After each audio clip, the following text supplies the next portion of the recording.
Retrouvez l'innovation du jour avec EDF. Patrick Cohen. Anis Mbida, on connaissait les boissons et les produits laitiers allégés. Voici maintenant des fruits et même des animaux light, par exemple des cochons moins gras. Oui, des petits cochons tout potelés, mais avec 25% de gras en moins. Donc pas besoin de passer par un procédé industriel, ni d'affamer les bêtes. Le jambon, le pâté, les rillettes seront automatiquement light. Alors évidemment, il y a un truc.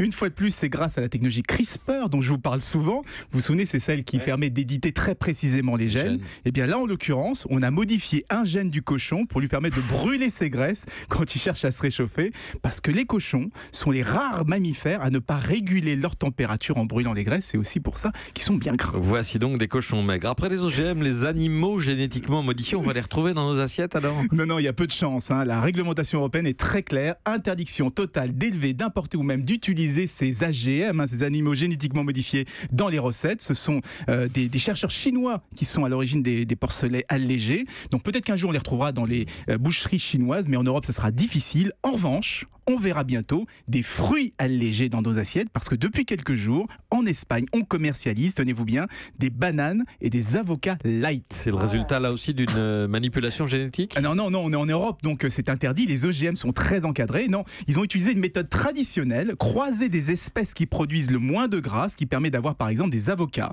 avec 30% de matière grasse en moins. Des avocats light, donc c'est la toute puissance du marketing.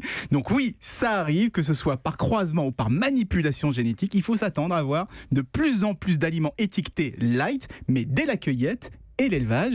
Et avec tout ça, on finit par oublier le goût. Hier, c'était Philippe Vandel qui rappelait que l'importance du gras pour exalter les saveurs. On a eu du courrier d'ailleurs, parce qu'on a dit que le beurre, ça n'avait pas de goût. Oh là là. Il y a du beurre salé délicieux, le beurre aux algues, etc. Enfin bref. Merci beaucoup Anis Mbida.